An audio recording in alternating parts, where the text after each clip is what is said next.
आप सभी को प्रभु यीशु के नाम में जय मसीह की। आपका फिर से स्वागत है एक और नई वीडियो में। प्रभु यीशु मसीह के जीवन में प्रमुख घटनाएं बहुत सारी हुई।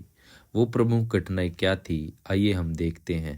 मसीह के जीवन की प्रमुख घटनाएं और बाइबल की पुस्तकें जिनमें प्रत्येक का वर्णन किया गया है वो इस प्रकार से है। मती जब उसका हम 1 अध्याय और 2 अध्याय पढ़ते हैं, लूका और उसका भी 2 अध्याय पढ़ते हैं। इन संदर्भों में भीतर क्रिसमस की कहानी के सभी प्रसिद्ध तत्व पाए जाते हैं, जो कि मसीह के सांसारिक जीवन का आरंभ है। मरियम और यूसुफ को सराय में रहने के लिए कोई कमरा नहीं मिलता। बच्चा चरनी में है। अपने झुंड के साथ चरवाहे आनंद मनाते हुए स्वर्गदूतों की भीड़ इत्यादि। हम पूर्व की ओर से आए हुए ज्योतिषों को भी तारे का पीछा करते हुए बैतलहम में आते हुए देखते हैं।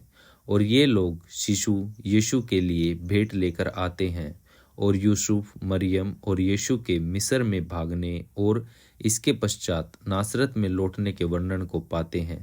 इन संदर्भों में यीशु को 8 दिन की आयु में मंदिर में प्रस्तुत किया जाता है और 12 वर्ष की आयु में मंदिर में पाए जाने वाले शिक्षकों के साथ बात करना भी सम्मिलित है। 2000 वर्षों पहले उद्धारकर्ता के जन्म की कहानी अद्भुत है, जो कि अति सुंदर तरीके से और सार्थक विवरणों के साथ विश्वासियों के द्वारा संरक्षित की जाती है, जो उस समय में और उनके पश्चात आने वाली शताब्दियों में विद्यमान थे, परंतु परमेश्वर के द्वारा एक व्यक्ति के रूप में पृथ्वी पर आने की कहानी हजारों वर्षों पहले आने वाले मसीह की भविष्यवाणी के साथ आरंभ हुई थी। परमेश्वर ने उत्पत्ति उसका 3 अध्याय आयत 15 में एक उद्धारकर्ता के आने की बात की थी। शताब्दियों पश्चात यशायाह ने एक कुंवारी लड़की की भविष्यवाणी की, जो एक पुत्र को गर्भ धारण करेगी और उसे जन्म देगी और उसका नाम इमानुएल रखेगी, जिसका अर्थ परमेश्वर हमारे साथ है। यशायाह उसका 7 अध्याय आयत 14 में।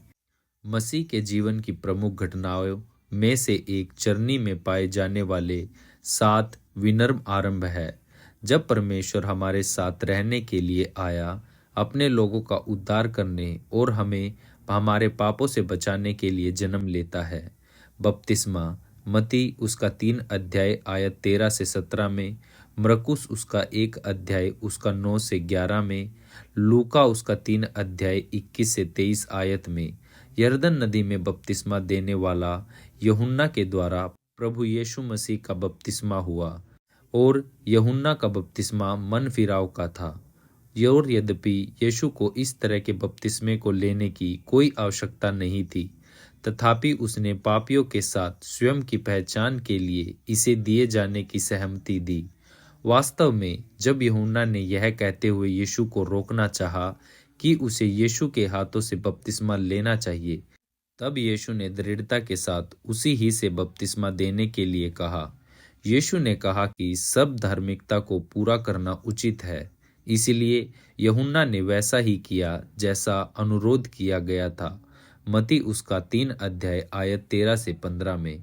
उसके बपतिस्मे में यीशु ने उन पापियों के साथ अपनी पहचान की जिनके पापों के लिए वह शीघ्र ही क्रूस पर मरने वाला था, जहां वह उनके पापों के लिए स्थान पर अपने धार्मिकता का आदान प्रदान करेगा। 2 कुरिन्थियों उसका 5 अध्याय आयत 21 में।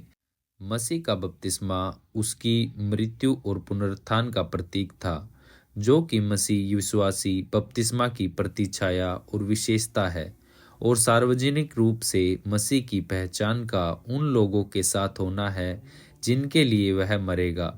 इसके अतिरिक्त एक लंबे समय से प्रतीक्षा किए जा रहे मसीह के रूप में उसकी पहचान की पुष्टि स्वयं परमेश्वर ने की थी, जो स्वर्ग से बोलता है, यह मेरा प्रिय पुत्र है जिससे मैं अत्यंत प्रसन्न हूँ। मती उसका 3 अध्याय आयत 17 में। अंत में यीशु का बपतिस्मा मनुष्य के लिए एक त्रिएकत्व का प्रथम प्रगटीकरण था। पुत्र ने बपतिस्मा लिया, पिता ने बात की और पवित्र आत्मा एक कबूतर की तरह नीचे उतरा। पिता ने आज्ञा दी, पुत्र ने आज्ञा का पालन किया और पवित्र आत्मा के द्वारा सशक्त किए जाने से मसीह के जीवन और सेवकाई का एक सुनहरा चित्र यहाँ विद्यमान होता है।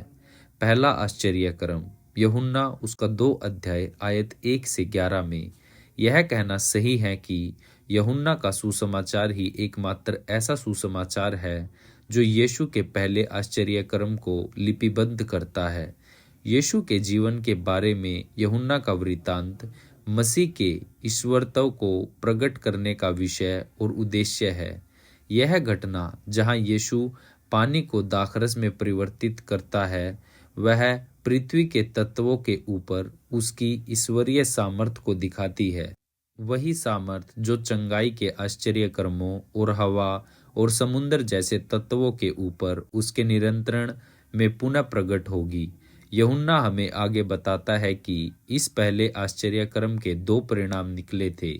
मसीह की महिमा प्रकट हुई थी और शिष्यों ने उसके ऊपर विश्वास किया था।